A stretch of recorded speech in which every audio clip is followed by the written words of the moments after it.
ಜಾರಿಗೆ ತರಲು ಉದ್ದೇಶಿಸಿರುವ ಮೋಟಾರ್ ವಾಹನ ತಿದ್ದುಪಡಿ ಕಾಯ್ದೆಯನ್ನ ವಿರೋಧಿಸಿ ಫೆಬ್ರವರಿ 12ರಂದು ಸಿಐಟಿಯು ಮತ್ತು ಜಂಟಿ ಸಂಘಟನೆಗಳ ಆಶ್ರಯದಲ್ಲಿ ಬೃಹತ್ ಪ್ರತಿಭಟನೆಯನ್ನ ಹಮ್ಮಿಕೊಳ್ಳಲಾಗಿದೆ ಎಂದು ಸಂಘಟನೆಯ ರಾಜ್ಯ ಮುಖಂಡ ಕೆಎಂ ಸಂತೋಷ್ ಕುಮಾರ್, ಸಿಐಟಿಯು ಮುಖಂಡರಾದ ಲಿಂಗರಾಜ್ ಕ್ಯಾಂಪ್, ಕೃಷ್ಣ ನಾಯ್ಕ ಮತ್ತು lorry union association president Yusuf, ಕಾರ್ಯದರ್ಶಿ ದುಲ್ಲಾ ಸಾಬ್, ಮಹಾತ್ಮ ಗಾಂಧಿ ಆಟೋ ಚಾಲಕರ ಸಂಘದ ಅಧ್ಯಕ್ಷರಾದ ಸೈಯದ್ ಅಮ್ನಿದ್ದೀನ್ ಮತ್ತು ಕಾರ್ಯದರ್ಶಿ ಮಂಜುನಾಥ್ ಅವರುಗಳು ತಿಳಿಸಿದ್ದಾರೆ. ಫೆಬ್ರವರಿ 12ರಂದು ನಡೆಯಲಿರುವ ಬೃಹತ್ ಪ್ರತಿಭಟನೆಗೆ ಸಂಘಟನೆಯ ಎಲ್ಲಾ ಚಾಲಕರು ಆಗಮಿಸಿ ಪ್ರತಿಭಟನೆಯನ್ನ ಯಶಸ್ವಿಗೊಳಿಸುವಂತೆ ಗಂಗಾವತಿಯ ಕ್ರೀಡಾಂಗಣದಲ್ಲಿ ನಡೆದ ಸಭೆಯಲ್ಲಿ ಅವರು ಮನವಿ ಮಾಡಿದ್ದಾರೆ. ಕೇಂದ್ರ ಮತ್ತು ರಾಜ್ಯ ಸರ್ಕಾರಗಳಿಗೆ ಧಿಕ್ಕಾರ. ಕಾರ್ಮಿಕ ಕಾಯ್ದೆ ತಿದ್ದುಪಡಿ ಬೇಡವೇ ಬೇಡ. ದುಬಾರಿ ದಂಡ, ಜೈಲು ಶಿಕ್ಷೆ ಇರತಕ್ಕಂತ ಮೋಟಾರ್ ವಾಹನ ಕಾಯ್ದೆ ವಾಪಸ್ ಆಗಲಿ. ಮೋಟಾರ್ ವಾಹನ ತಿದ್ದುಪಡಿ ಕಾಯ್ದೆ ವಾಪಸ್ ಆಗಲಿ. ಚಾಲಕರನ್ನು ದೂಷಣೆ ಮಾಡತಕ್ಕಂತ ಕಾಯ್ದೆ ವಾಪಸ್ ಆಗಲಿ. 4 ಕೋಡ್ಗಳು ವಾಪಸ್ ಆಗಲಿ. 4 ಲೇಬರ್ ಕೋಡ್ಗಳು ವಾಪಸ್ ಆಗಲಿ. ಸಿಐಟಿಯು ಜಿಂದಾಬಾದ್, ಜೆಸಿಟಿಯು ಜಿಂದಾಬಾದ್. ನಾವು ಇವತ್ತು ಸಭೆ ಸೇರಿದೀವಿ ಅಂತಂದ್ರೆ 12ನೇ ತಾರೀಕು ಇಡೀ ಭಾರತ ದೇಶಾದ್ಯಂತ ಕಾರ್ಮಿಕ ವರ್ಗ ಕೇಂದ್ರ ಸರ್ಕಾರದ ಕಾರ್ಮಿಕ ವಿರೋಧಿ ನೀತಿಯನ್ನು ವಿರೋಧಿಸಿ 12ನೇ ತಾರೀಕು ಅಖಿಲ ಭಾರತ ಸಾರ್ವತ್ರಿಕ ಮುಷ್ಕರ ಅಂತ ಕರೆ ಕೊಟ್ಟು ಸ್ವಯಂ ಪ್ರೇರಿತವಾಗಿ ಬಂದ್ ಅನ್ನ ಮಾಡಬೇಕು ಅಂತೇಳಿ ತೀರ್ಮಾನ ಮಾಡಿದ ಭಾಗವಾಗಿ 12ನೇ ತಾರೀಕು ಮುಷ್ಕರ ನಡೀತಾ ಇದೆ. ಅದ್ರ ಭಾಗವಾಗಿ ಇವತ್ತು ಸಿದ್ಧತಾ ಸಭೆಯನ್ನ ಇವತ್ತು ಕರೆದಿರ್ತಕ್ಕಂಥದ್ದು. ಸ್ನೇಹಿತರೆ, ಮುಖಂಡರಾಗ್ಲೇ ನಿಮಗೆ ಮಾತಾಡ್ತಾ ಹೇಳಿದ್ರು 4 ಕೋಡ್ಗಳನ್ನಾಗಿ ಇವತ್ತು ಕೇಂದ್ರ ಸರ್ಕಾರ ಮಾಡಿದೆ ಅಂತೇಳಿ. ಬಹುಶಃ ನಿಮಗೆ ಅಥವಾ ನಿನ್ನ ಗಾಡಿ ಪೇಂಟಿಂಗ್ ಮಾಡ್ಬೇಕಂದ್ರೆ, ಎಲೆಕ್ಟ್ರಿಕಲ್ ವರ್ಕ್ ಮಾಡ್ಬೇಕಂದ್ರೆ ನೀನು ಯಾವುದೋ ಭಾಷಾಬಾಯಿ ಗ್ಯಾರೇಜ್ಗೋ ಕಾಜಾ ಮೆಕ್ಯಾನಿಕ್ ಹತ್ರ ಹೋಗಂಗಿಲ್ಲ. ನೀನು ಬಜಾಜ್ ಆಟೋ ಆಗಿದ್ರೆ ಬಜಾಜ್ ಶೋರೂಮ್ಗೆ ಹೋಗ್ಬೇಕು ಅಂತ, ಅಪಿ ಆಟೋ ಆಗಿದ್ರೆ ಅಪಿ ಶೋರೂಮ್ಗೆ ಹೋಗ್ಬೇಕು ಅಂತ, ಮಹೀಂದ್ರ ಆಗಿದ್ರೆ ಮಹೀಂದ್ರ ಶೋರೂಮ್ಗೆ ಹೋಗ್ಬೇಕು ಅಂತ, ಅಶೋಕ್ ಲೈಲ್ಯಾಂಡ್ ಲಾರಿ ಆಗಿದ್ರೆ ಆ ಲಾರಿ ಶೋರೂಮ್ಗೆ ಹೋಗ್ಬೇಕು ಅಂತ, ಸ್ವಿಫ್ಟ್ ಕಾರ್ ಆಗಿದ್ರೆ ಇನ್ನ ನಾನು ಮಾರುತಿ ಶೋರೂಮ್ಗೆ ಹೋಗ್ಬೇಕು ಅಂತ, ಟಾಟಾ ಕಾರ್ ಆಗಿದ್ರೆ ಟಾಟಾ ಶೋರೂಮ್ಗೆ ಹೋಗ್ಬೇಕು ಅಂತ. ಅಂದ್ರೆ ಆ ಕಂಪನಿಗಳಿಗೆ ದುಡಿಮೆ ಮಾಡಿಕೊಡ್ಲಿಕ್ಕೆ ಕಾನೂನನ್ನೇ ಇವತ್ತು ರಚನೆ ಮಾಡಿದ್ದಾರೆ. ರಚನೆ ಮಾಡೋದ್ರ ಮುಖಾಂತರ ಕಂಪನಿಗೆ ಅನುಕೂಲ ಮಾಡಿಕೊಡ್ತಿದ್ದಾರೆ. ನೋಡಿ, ನಾನು ಆಟೋ ಓಡಿಸುವಾಗ ಇದ್ದಂತ 5 ರೂಪಾಯಿ ಕ್ಲಚ್ ವೈರು ಇವತ್ತು 30 ರೂಪಾಯಿ ಆಗಿದೆ. ಉದ್ದ ಆಗಲ್ಲ, ಜಾಸ್ತಿ ಆಗಿಲ್ಲ. ಆದ್ರೆ ಶೋರೂಮ್ಗೆ ಹೋದ್ರೆ ಕ್ಲಚ್ ವೈರ್ ಕಟ್ ಆಗಿದೆ ಸ್ವಾಮಿ, ಕ್ಲಚ್ ವೈರ್ ಹಾಕಂದ್ರೆ ಕ್ಲಚ್ ವೈರ್ ಹಾಕ್ತಾನ? ಹಾಕಲ್ಲ. ಬರೀ ಇನ್ನರ್ ಹಾಕ್ತಾನವನು. ಇನ್ನರ್ ಔಟರ್ 2 ಹಾಕ್ಬೇಕಂತಾನ. ನನ್ನ ಹತ್ರ ಇನ್ನರ್ ಒಂದೇ ಸಿಗಲ್ಲ, ಇನ್ನರ್ ಔಟರ್ 2 ಹಾಕ್ಬೇಕು ನೀವು ಅಂತ ಹೇಳ್ತಾನ. 30 ರೂಪಾಯಿ ಖರ್ಚು ಮಾಡ್ತೀರಾ? ಖರ್ಚು ಮಾಡಿ ನಡೆಯುತ್ತಾ? 480 ರೂಪಾಯಿ ಅದು ಇನ್ನರ್ ಮತ್ತೆ ಔಟರ್. ಹೌದಾ? 480 ರೂಪಾಯಿ ಖರ್ಚು ಮಾಡಿ ನೀನು ಇನ್ನರ್ ಔಟರ್ ಹಾಕ್ಬೇಕು ಅಂದ್ರೆ ಇವತ್ತಿನ ದುಡಿಮೆಯಲ್ಲಿ ನಿನ್ನ ಕೈಲಿ ಆಗುತ್ತಾ? ಕ್ಲಚ್ ವೈರೇ ಹಾಕ್ಸಕ್ಕಾಗಲ್ಲ ಅಂದ್ರೆ ಇಂಜನ್ ಮಾಡ್ಸೋ ಪರಿಸ್ಥಿತಿ ಏನು? ಬೋರ್ ಮಾಡಿಸ್ಬೇಕಂತ ಬಂದಂಗ ಪರಿಸ್ಥಿತಿ ಏನು?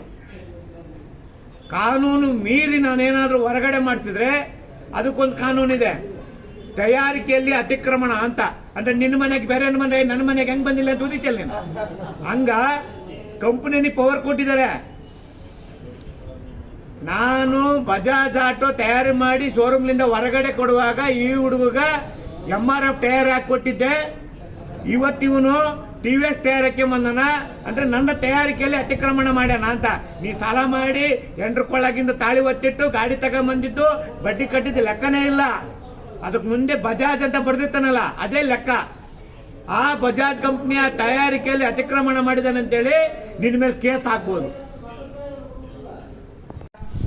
ಇದೇನಪ್ಪ ಹೊಸದು ಅಂತ ಏನು ಹೆಸರು ಬದಲಾವಣೆ ಮಾಡಿದಾರ ಅಂತ.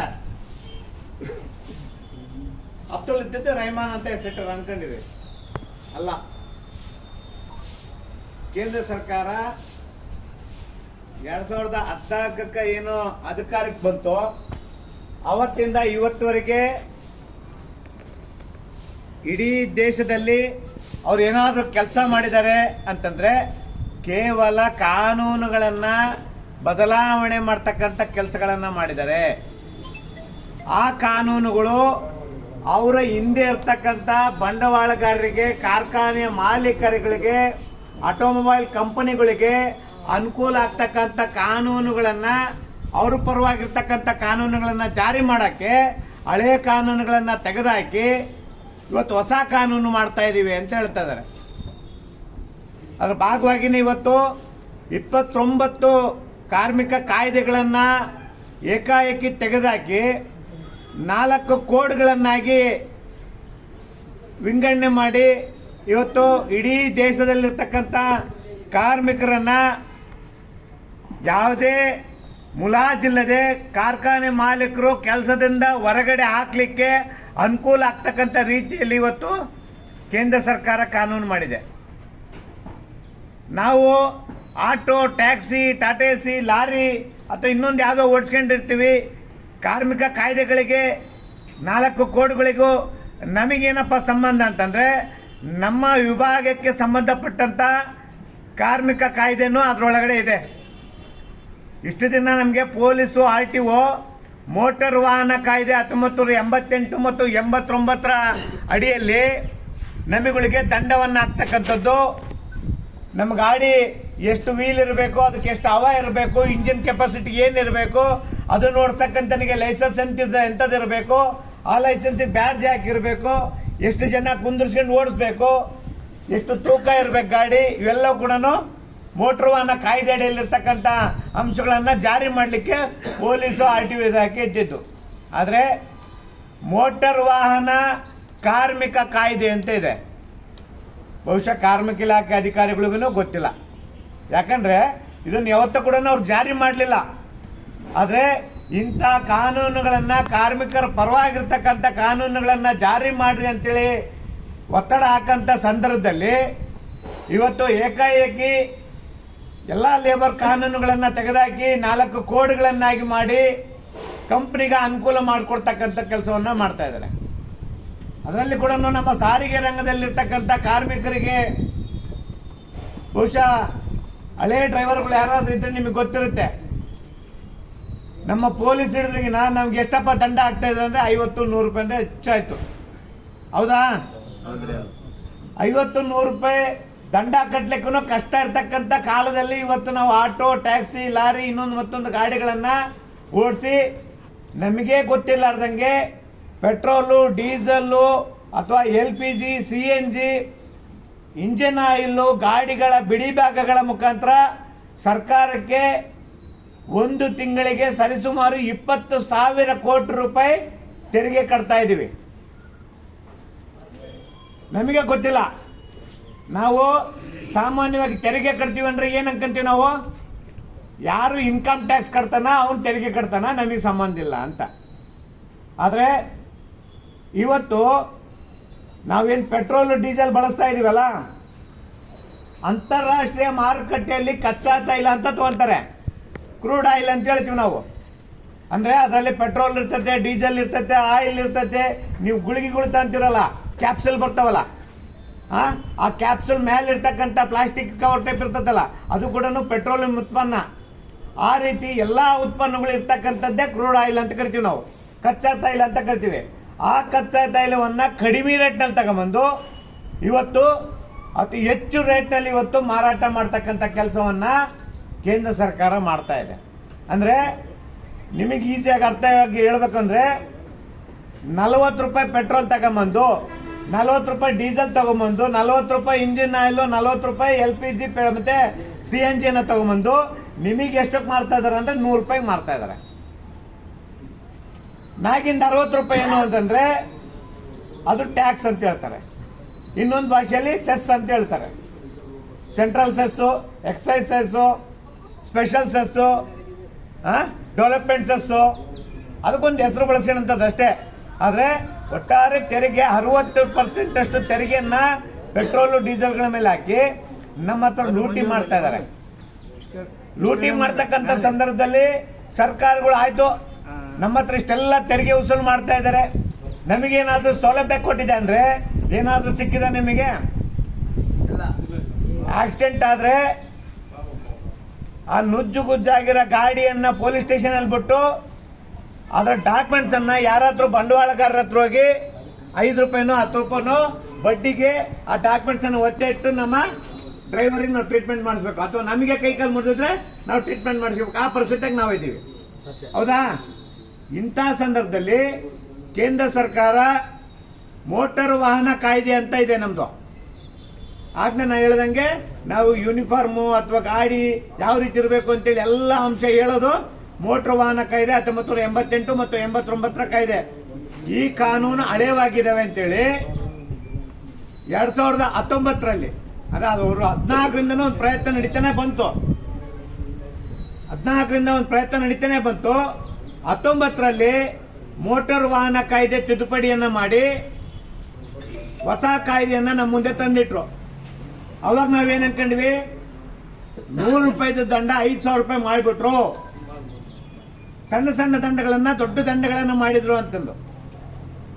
ಅವಾಗೊಂದಿಷ್ಟೆಲ್ಲ ವಿರೋಧ ಆಯ್ತು, ಹೋರಾಟಗಳಾಯ್ತು. ರಾಜ್ಯ ಸರ್ಕಾರ ತಮಗಿರ್ತಕ್ಕಂಥ ಪವರ್ ಅನ್ನ ಬಳಸಿ ಸೆಕ್ಷನ್ 200 ಅಂತೇಳಿ ಒಂದು ಅಂಶ ಇದೆ, ಅದನ್ನ ಬಳಸಿ ದಂಡವನ್ನ ಒಂದಿಷ್ಟು ಕಡಿಮೆ ಮಾಡಿದ್ರು. ಓಕೆ, ದಂಡ ಕಡಿಮೆ ಆಯ್ತು.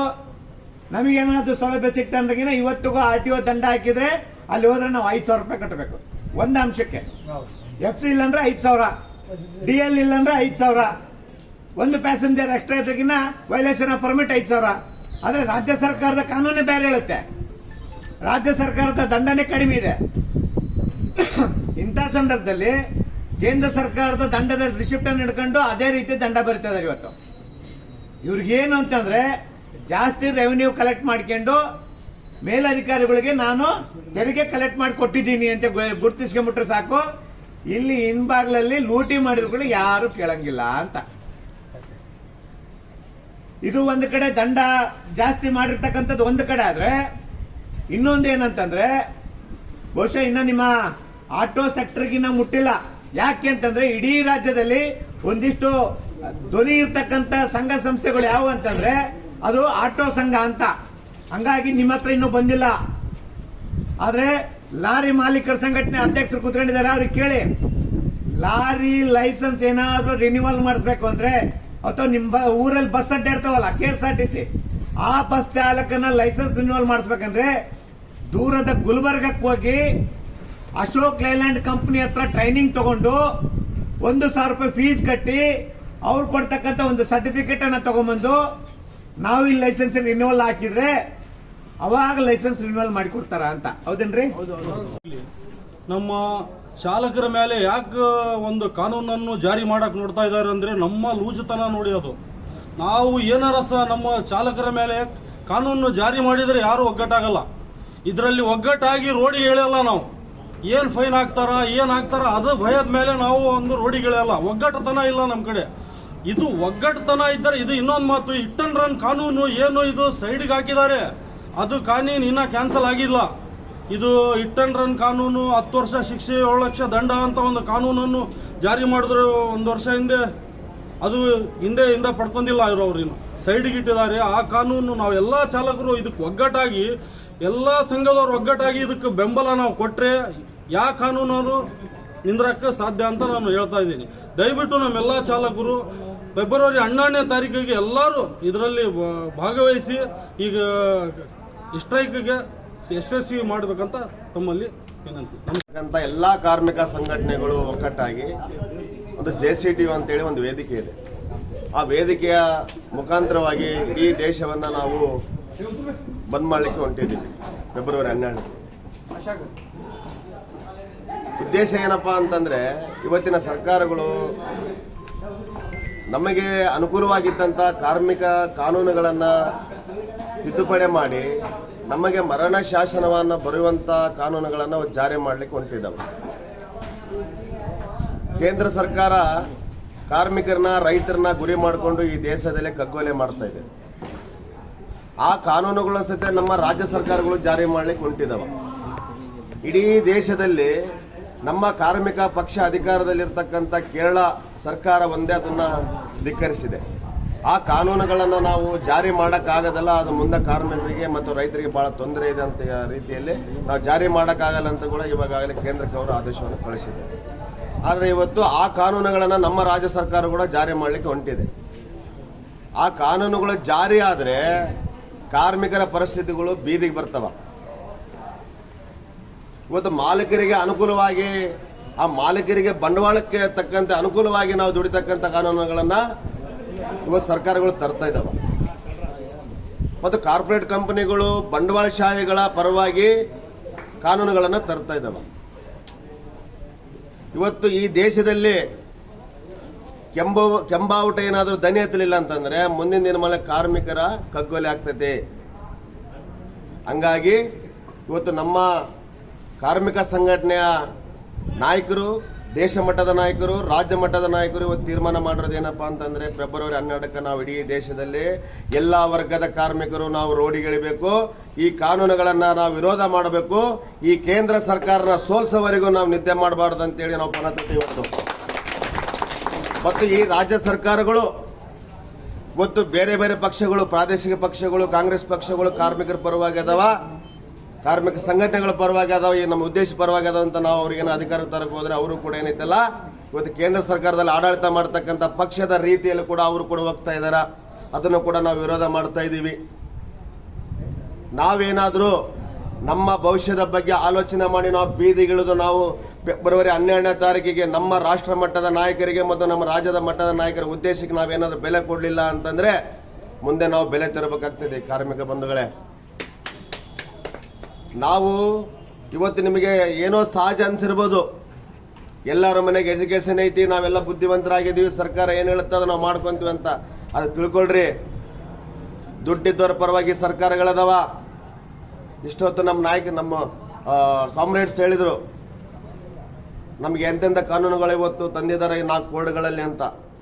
4 ಕೋಡ್ ಅಂದ ತಕ್ಷಣ ಕಾನೂನುಗಳದ, ಆ ಕಾನೂನಲ್ಲಿ ಹಲವಾರು ರೀತಿಗಳ ಕಾನೂನುಗಳಿದಾವೆ. ಅದ್ರಾಗ ನಮ್ಗೆ ಎಲ್ಲಿ ಮಟ್ಟ ಇದಾವಪ್ಪ ಅಂದರೆ ನಮ್ಮ ಗಲ್ಲಿಗೇರಿಸೋವರೆಗೂ ಕೂಡ ಕಾನೂನುಗಳಿದಾವೆ. ಅದ್ರಾಗ ನಮ್ಮನ್ನ ಸಜಾ ಮಾಡೋವರೆಗೂ ನಮ್ಮ ಕಾನೂನುಗಳಿದಾವ, ಜೈಲ್ ಶಿಕ್ಷೆ ಅನುಭವಿಸುವವರೆಗೂ ಕಾನೂನುಗಳಿದಾವ, 2 ರಿಂದ 3 ಲಕ್ಷ ರೂಪಾಯಿ ನಾವು ದಂಡ ಕಟ್ಟುವಂಥ ಕಾನೂನುಗಳನ್ನು ತಂದಿದ್ದಾರೆ. ಅದ್ರಾಗ ನಾವು 2 ರಿಂದ 3 ಲಕ್ಷಕ್ಕೆ ದಂಡ ಕಟ್ಟುವಂಥ ನಾವು ಶಕ್ತಿ ನಮ್ಗೆ ಐತೇನ್ರಿ? ಇವತ್ತು ಈ ಕೇಂದ್ರ ಸರ್ಕಾರಕ್ಕೆ ನಾವು ಕೇಳಬೇಕಲ್ಲ. ಹಂಗಾಗಿ ನಾವು ಕೇಂದ್ರ ಸರ್ಕಾರ ಇವತ್ತು ನಮ್ಗೆ ಎಂಥ ಧೋರಣೆ ಮಾಡ್ತಾ ಇದೆ ಅಂತಕ್ಕಂಥದ್ದು ನಾವು ಜನರ ಗಮನಕ್ಕೆ ತರಬೇಕಾಗೈತಿ. ಇಡೀ ದೇಶ ನಾವು ಫೆಬ್ರವರಿ 12ಕ್ಕೆ ನಾವು ಬಂದ್ ಮಾಡೋಕ್ಕಾಗೈತಿ. ಹಂಗಾಗಿ ನಮ್ಮ ಕೊಪ್ಪಳ ಜಿಲ್ಲೆಯಲ್ಲಿ ಇರ್ತಕ್ಕಂಥ CIT ನೇತೃತ್ವದಲ್ಲಿ ನಾಳೆ 2ನೇ ತಾರೀಕಿಗೆ ನಾವು ಸಮಾವೇಶ ಮಾಡ್ತಾ ಇದ್ದೀವಿ, ಸಾಮೂಹಿಕ ಸಂಘಟನೆ ನೇತೃತ್ವದಲ್ಲಿ, ಪಕ್ಷದ ನೇತೃತ್ವದಲ್ಲಿ. ಹಂಗಾಗಿ ತಾವು ಕೂಡ 2ನೇ ತಾರೀಕಿಗೆ ಕೊಪ್ಪಳಕ್ಕೆ ನೀವು 2ನೇ ತಾರೀಕಿಗೆ ನಿಮ್ಮ ಲಾರಿ ಅಸೋಸಿಯೇಷನ್ ಮತ್ತು ಆಟೋ ಅಸೋಸಿಯೇಷನ್ ಕಡೆಯಿಂದ ನೀವು ಎಷ್ಟು ಮಂದಿ ಸಾಧ್ಯ ಆಗುತ್ತೋ ಆ ಸಮಾವೇಶಕ್ಕೆ ಸುಮಾರು ಒಂದು 2,000 ಮಂದಿಯಲ್ಲಿ ಕಲಿಬೇಕು ಅಂತೇಳಿ ನಾವೆಲ್ಲ ಪ್ಲಾನ್ ಮಾಡಿದ್ದೀವಿ. ಪ್ಲಾನ್ ಮಾಡಿ ಇಡೀ ಕೊಪ್ಪಳ ಜಿಲ್ಲೆ ಸಮಗ್ರವಾಗಿ ಬಂದಾಗಬೇಕು. ಬಂದಾಗೋದ್ರ ಜೊತೆಗೆ ನಮ್ಮ ಕಾನೂನು ವಿರುದ್ಧ ಆಕ್ರೋಶವನ್ನು ಹೊರಗಾಕಬೇಕು.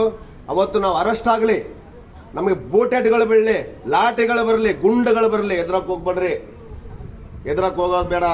ಇವತ್ತು ನಾವೇನಾದ್ರೂ ಇವತ್ತು ನಾವು ಅದನ್ನು ಧೈರ್ಯವಾಗಿ ನಾವು ಹಿಂದಿರಲಿಲ್ಲ ಅಂತಂದರೆ ಮುಂದೆ ಭಾಳ ಕಷ್ಟ ಐತಿ.